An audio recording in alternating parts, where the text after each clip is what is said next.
All right, so like I said, we should be in this last section here for our unit.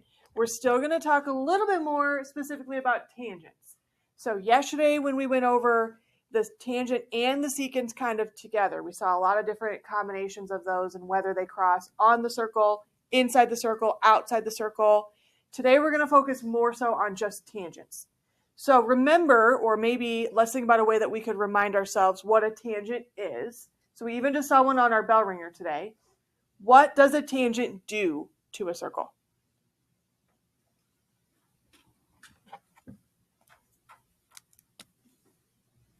How would you describe to someone what a tangent looks like in a picture? It's a line that goes through a point on the outside of the circle. Okay, so it doesn't go through the circle, right? No. It just hits the circle how many times? One time on a point on the outside edge. Okay, so for this tangent here, I'm going to say this is a line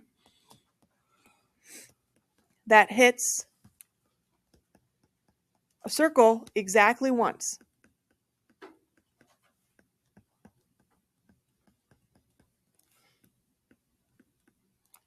Now we could also have tangent segments. They don't have to necessarily be a line. They could come from a point on the outside, hit a point on the circle, and that's just it. It doesn't have to go in both directions. Sometimes it will, though. Sometimes it will be a line that kind of goes in both directions there, or maybe it even goes just in one direction, like it looks a little bit like a ray would. If you look at my picture up here on the right side of my screen, this here is showing you a circle, and this is a tangent line. They're calling this line M. Line M is tangent to the circle at point B. Remember, point B would be called that point of tangency. It's where the line hits the circle. It's the only spot, though, where it crosses. What I want to talk about today is a little bit more of the properties of what's going on here with this line potentially, and maybe even what's happening here. When this radius gets drawn in and it hits that point of tangency, there's some special things that start to happen there that can help us when we're maybe trying to figure out missing measurements. Now, one other thing I want to talk about is the different kinds of tangents you can have. If I have more than one circle in my picture, I could actually draw a tangent line that hits both circles at the same time, but it still is tangent to each circle individually. So it doesn't go through the circle still. It only hits the outside. And one way to do it would be if they're internally tangent, or they could be externally tangent. So I want you just to maybe think to yourself for a second. If you look at these two pictures down here with these two circles side by side, I want you to think about, is there a way that we could draw a line that would hit both circles one time? So it's the same line that hits both circles one time each, but this one I want them to be more internally, so I want them to come maybe in here, somewhere in between the circles. And the other situation is I want them to be external, so I want them to be on the outside of the circles. So maybe just think to yourself for a second where you think those could maybe go. If you want to try to sketch them on your notes there too, you could kind of do that. But it is possible to do this. There are ways to draw actually two different internal common tangent lines, and there are two external common tangent lines. Anyone have an idea on how I could do either one? Either internal or external. I don't care which one we start with. The internal one you could do Describe kind of like a slanted line. Okay. So it maybe hits, let's see here. Something like that. Maybe hits here, okay? Is there another line then that we could draw that is like that?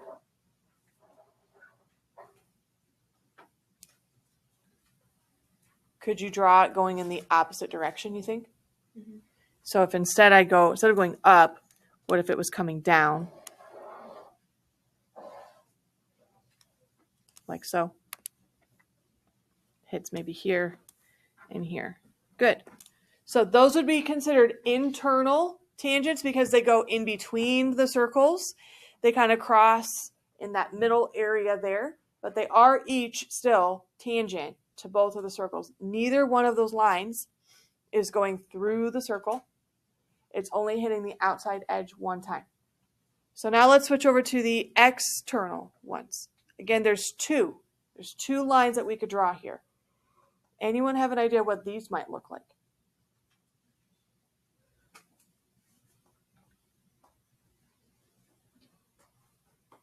A line on the top. A line on the top?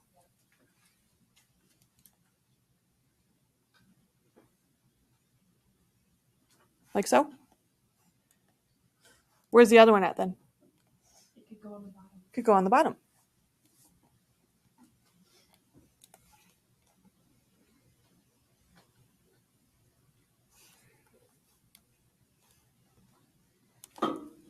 Okay, so something like that. Now, if I continue to extend those lines, so right now they kind of just are on my screen here, but if they kept going off to the right there, they probably would eventually intersect because they're not parallel to each other. They are a little bit sloped because of the angle that we're going at here. So eventually they will cross each other, like we saw happening over here, where they cross kind of on the internal piece there. But those are different ways that we can draw tangents. Again, all of those lines that we drew, they're only hitting the outside of the circle. They're not going through the circle. Okay, if it starts to go through the circle, we're not talking about a tangent anymore. Then you're dealing more so like with a secant, or maybe even some of those other segments we've talked about, like chords, diameters, radius. Those things can still show up in our pictures here. So I said that we were going to kind of talk more so about tangents today, and specifically what kind of happens in these kinds of pictures with those tangent lines when they're drawn onto a circle. So I'm going to actually pull up a website here, and I'm going to have us work through this together just so you guys can all see what's going on up here. But I have a picture on GeoGebra, so I'm going to switch over to our website. So I've got this picture here on my GeoGebra website. I've got a circle, and it's got two tangent lines. And if you notice, both of these tangent lines are coming from the same point, B. So B is tangent to the circle when it goes to C, and it's tangent when it goes to D. So those are two different tangent lines that I have in my picture here. This actually looks like the case that you would have maybe talked about at the end of class yesterday, where you take the larger arc minus the smaller arc and cut it in half to find the measurement of this angle. But I'm not really focused on the angles today. I more so want to look at the segments. So on our notes, it says to use the distance tool to measure segments BD and BC. So again, to measure from point B to D and point B to C. And we want to see if we notice anything about these. Before I even do it, anyone have an idea what might happen here? If I measure B to D and then I measure B to C, anyone have a thought what might be going on with those measurements? They might be the same. They might be the same. They kind of look like those segments might be the same length. So let's see if they are indeed the same. So I'm going to go ahead and do this. I'm going to measure from B to D. And then I'm going to do the same thing, B to C. Did I get the same number? Mm-hmm. Okay, so far they look the same. Now it goes on in your notes to say, what if I move point B around? So what if instead of B being placed where it is, what if I move it closer to the circle or move it farther away? Do you think that's going to impact this idea that those lines would be the same? No? Let's just test it here. So I'm going to grab B. If I'm going closer, are these numbers staying the same? Okay, if I go farther away? If I go on this side of the circle? They still the same? What if I come up here? Still the same? Okay, so it doesn't really seem to matter what's going on as far as where this point B is being moved. I'm kind of moving it all over my picture here. And it's still showing me that those segments are the same measurement. Now, again, the thing that they have in common is that point B. So that's kind of important here. They're not both coming off of like random points and hitting the circle. They're both tangent to the circle from the same point on the exterior. So in your notes, we just did what they asked us to do, generalize what you found. Well, we notice that the numbers continue to be the same. So if two segments from the same exterior point, so they both came from that same point on the outside, point B, and they're tangent to the circle, then what could we say about the measurements? They're the same. Could I maybe say that they're congruent? Okay, so then the segments are congruent.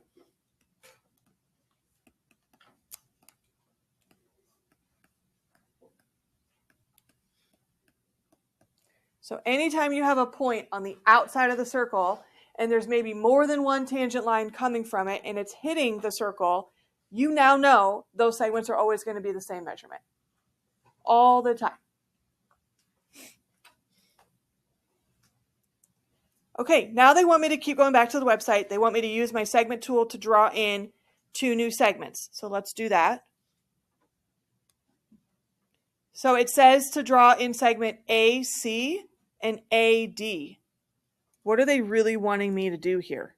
What are they wanting me to add in? AC and AD. Is that a true diameter? No.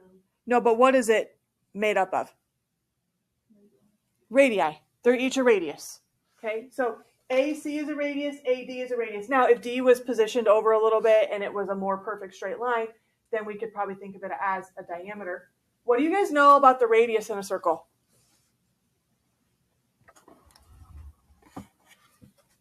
I have 2 radii right now. What would you know about them? They have to be equal length, right? Because the radius measures how big the circle is. From the center to the edge of the circle is going to be consistent. So if I drew in 50 different radii in here, they would all be the same measurement. Okay? So we already know that from what we've talked about in the past. So our notes say, use the angle measure tool to measure 2 angles, angle BDA and angle ACB. And then it says, make sure to select these points in the order listed. So they're talking about angle A, or the first one is BDA. So B, D to A, right here. And then the other one they want is ACB. So they're talking about these 2 angles here by B and by D. Any guesses what might happen there? They're going to be the same. They're going to be the same? Anyone think they know exactly what measurement they might be?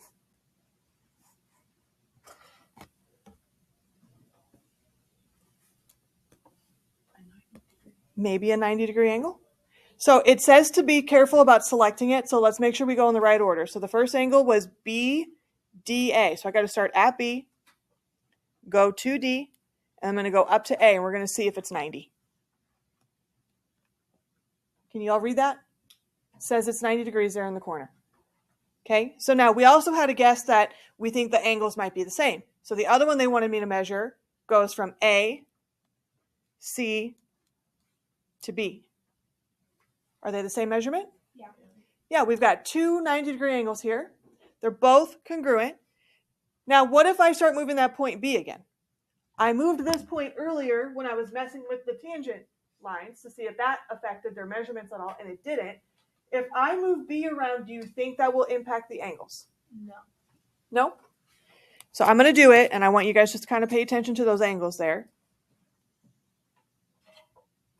Is it changing at all? No. Is it still 90? Mm-hmm. Sometimes those letters get in the way a little bit. Still 90? Mm-hmm.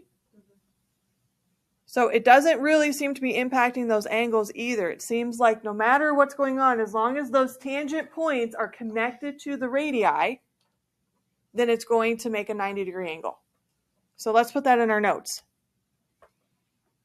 If a line is tangent to a circle, like we've been seeing from that point B to C and to D, those points were tangent, then the tangent line is something to the radius at that point of tangency. What is a word we can use to describe what happened there when a segment hit another segment and it created a 90-degree angle? Yes, perpendicular. Very good.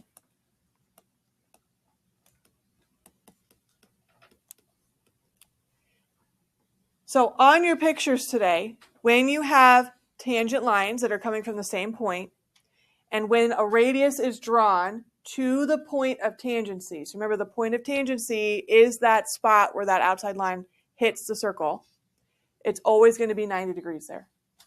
That means today, when we're drawing in things on our circles here, we're going to see a lot of right triangles. Since we're dealing with right triangles, that probably means Pythagorean's theorem might be present again today. A squared plus B squared equals C squared. Now with that, we can do a couple different things. We can solve for missing measurements. We can also figure out if a line in a picture is tangent to the circle or not by just looking at what the measurement might be.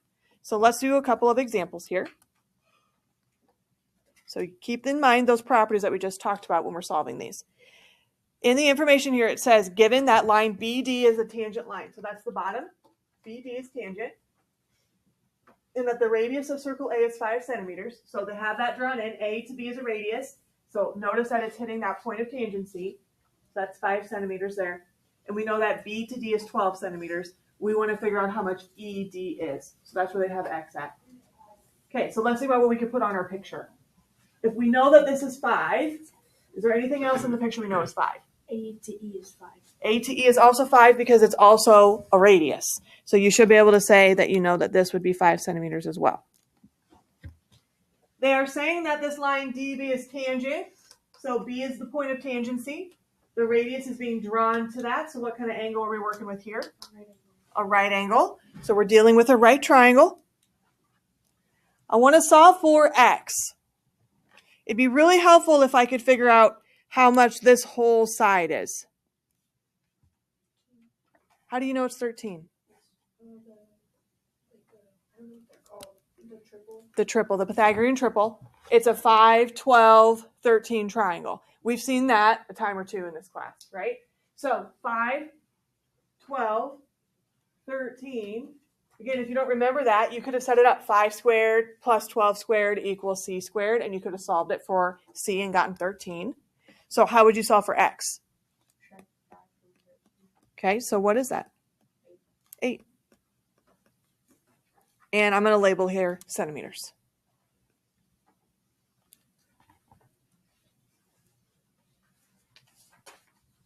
Questions on that first one?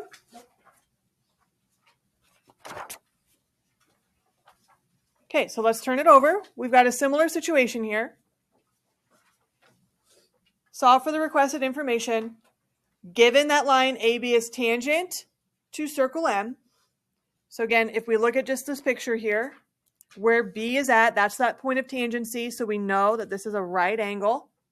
If they tell you it's tangent, then you know the radius when it hits there has to make a 90-degree angle. That's just a fact from what we saw on our website. They are ultimately wanting us to find AT. So I'm going to call that X over here. This is what they want. Okay, I need to solve for that. Now we probably will need to use Pythagorean's theorem again here. They are also saying in the directions 2 decimals. So that probably means it's maybe not going to be a perfect answer when we put it in Pythagorean's theorem. We're probably going to end up with a square root that doesn't come out as nice as the last example did. What can we do? Those dashes are 4. Okay. So if you even just maybe pull the triangle off to the side here, we know this is 90. We know that the bottom is 4. How long is the other tall side? 8. And then this is where my X is at. So how would I set this up using Pythagorean's theorem? Yeah. And the letter doesn't really matter. Okay. So equals X squared is fine, or you could say C squared. 8 squared is 4 squared is 64 plus 16? 80. So 80 equals X squared. I need 2 decimals though. We got to square root this. What does it come out to be? Good. And then centimeters. So that time we still used Pythagorean's theorem like we did on the last one, but it just didn't come out as nice. That's going to happen, especially with Pythagorean's theorem. Not everything is a Pythagorean triple. So sometimes you'll get them to be nice, sometimes you won't. Okay? Now, we've noticed on both of those examples that when you had that tangent line and the radius was drawn in, that we were creating right triangles. So all of those other examples too also said this line is tangent, like they were providing you with that information. Now, they might start to ask you questions about, are certain lines tangent to the circle? Like, can we figure out if they really do make a 90-degree angle there? So if you look at this next example, they're asking, is line M tangent to circle A? So they're not giving you that as a guarantee for this one. They want to know, does this line, when it hits this circle, only hit it one time? Is there a 90-degree angle here or not? In order to do this problem, we are still going to use Pythagorean's theorem, but we're testing to see if what I plug into Pythagorean theorem will actually work. Will it be equal on both sides? So let's think about what we can maybe fill in, because I'm using this as a potential right triangle. So again, I'm thinking like, is this 90? I don't know. I'm going to put a little question mark there. That's what I'm really trying to find out. So I want you to think about Pythagorean's theorem, a squared plus b squared equals c squared. Can we plug in anything for any of those three letters? 8 and 6. Those can go in for what letters? 8 and 8. Okay, so 6 squared plus 8 squared. Can we find what c squared would be? Can we figure out how long this is? Is it 9? How did you get 9? The A to the edge is 3 for 6. Because it's also a radius, right? Yeah. So then 6 plus 3 is 9. So that's where she got the 9 from. Okay, that's perfect. So right now, I don't know. So I'm going to put a little question mark above the equal sign because that's what I'm testing, is does it equal? So what is 6 squared? 36. 8 squared? 9 squared? 36 plus 64? So does it equal? No. If it doesn't satisfy Pythagorean's theorem, that means that there is not a right triangle there. So we would say it's not tangent, yes. Not tangent. It does not work in Pythagorean's theorem, so it doesn't make a right angle. Now, if it had equaled, like 100 equals 100 or 81 equals 81, if somehow my numbers changed and it worked out for me, then we would be able to say yes. Okay, so if it works, great. If it doesn't, then you have to say it's not tangent. Questions on that one? Okay, last example. 3 segments are tangent to this circle at points B, F, and D. AC is 12, CE is 20, FE is 13. Find the perimeter of the triangle AEC. So let's just fill in what we know from our directions here. A to C, so that's all the way across from here to here. They're saying is 12. C to E is 20.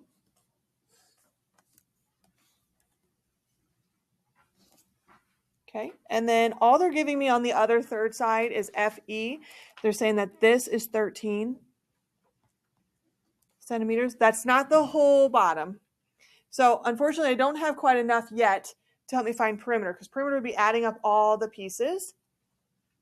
So let's kind of zoom in on this picture here. Is there anything we could add or we could know about our picture to help us get this missing piece? The 20. What about the 20? You can subtract 20 from the 30. Yeah, subtract 30 from 20. Okay, because if the 13's here, does that mean that this should also be 13? Because this is that property we saw. Are these, like F and D, those are 2 tangent points. Are they both connected at E? Yeah. So they're coming from the same external point, those 2 tangents, which means they're congruent. So if 13 is here, I'll put a dash there, then this side's 13 too. Okay, now the whole thing's 20. So if you take away the 13, that leaves you with 7. Is there a segment that this is congruent to? Yep. Yeah, the other side. So over here is also 7, right? So this is 7 and this is 7, because again, B and D are both tangent coming from C. How much is AB? 6. Not 6. Close. 5. 5, right? So this should be 5 now, which means what other segment should be 5? So we kind of had to work our way around, okay? But now, how long is this third side? 18. So what could I add to find my perimeter that they asked for? 12 and 20 and 18. 12, 20, and 18. Or 5 plus 5, plus 13, plus 13, plus 7, plus 7. If you really wanted to add up all the little tiny pieces, you could do that too. What do you get? 50. And my label's still just going to be centimeters. Any questions on that last one?